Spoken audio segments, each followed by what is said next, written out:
Hello, it's Nikki. Today, I want to admit one of my greatest flaws, but also I would say it's one of my greatest superpowers.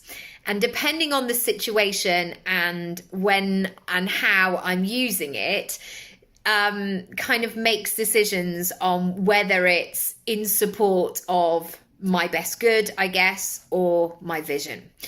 So, one of the things one of the ways I would say it shows up is I am incredibly independent, self sufficient, can just kind of make decisions and crack on with things. I've never needed to be like one of those people of like, what is everybody wearing? So therefore we can make a collective decision of what we're wearing. Like, I'll just wear the thing that I want to wear.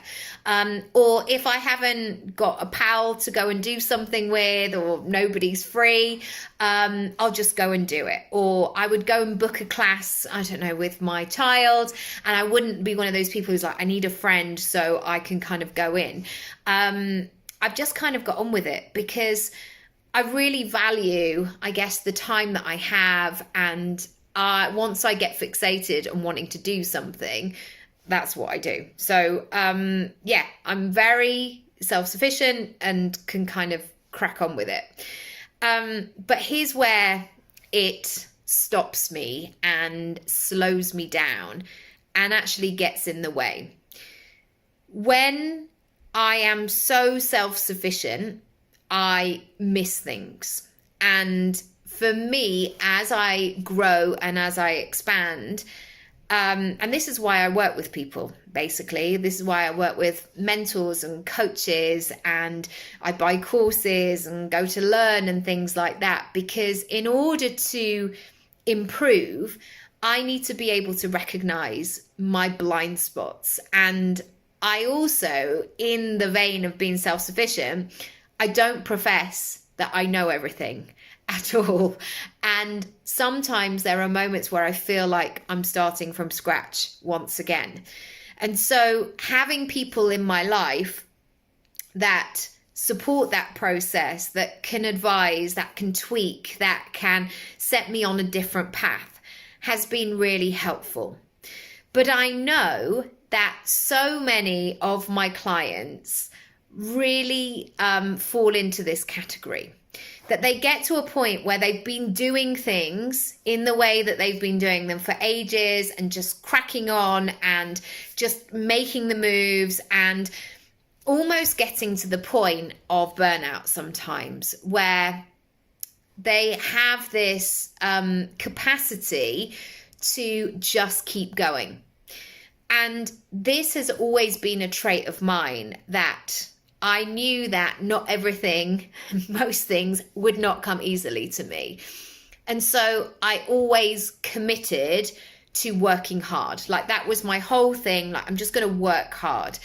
And I could always be one of these people who could just like outwork people. And I'd like be able, you can see the kind of facial expressions, can't you? Like, I'd get my head down, I'd do the thing.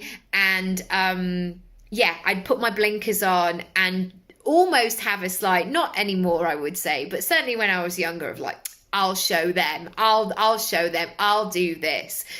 And actually, that's not the intention. That's not the energy that I want my work to lead with.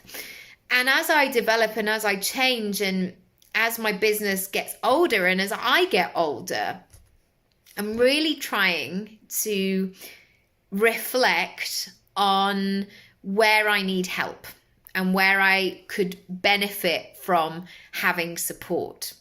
Because the hard working thing for me is never a problem. Like, I can stay up till midnight. I mean, not every night, obviously. 41, come on.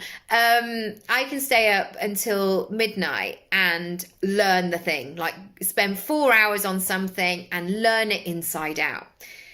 And now what I'm looking at doing is spending time and money and efforts looking for somebody who can teach me that same thing from their expert status in an hour. And so I can really get into the full 360 version of it. Because sometimes what happens is if you just learn this thing like step by step by step and you're learning it in your head, you're not necessarily actioning it in your body.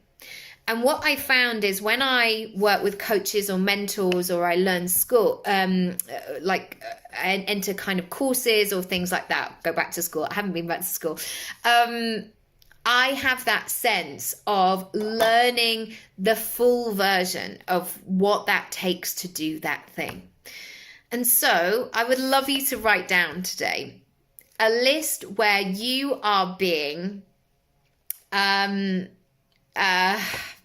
determined and stubbornly self-sufficient, and to ask the question, if you could be kind to yourself, if you could be in support of the vision, where would you ask for help? What would that help look like? What would that look and feel like in an ideal situation? And also, once you got that help, what would you then gain? What would you get back? Not only for that specific problem, but in terms of your whole life and business. I hope that's been useful. If you would like my help, let me know. Go to nickyraby.com/work with me, and I'll see you in the next episode. Bye.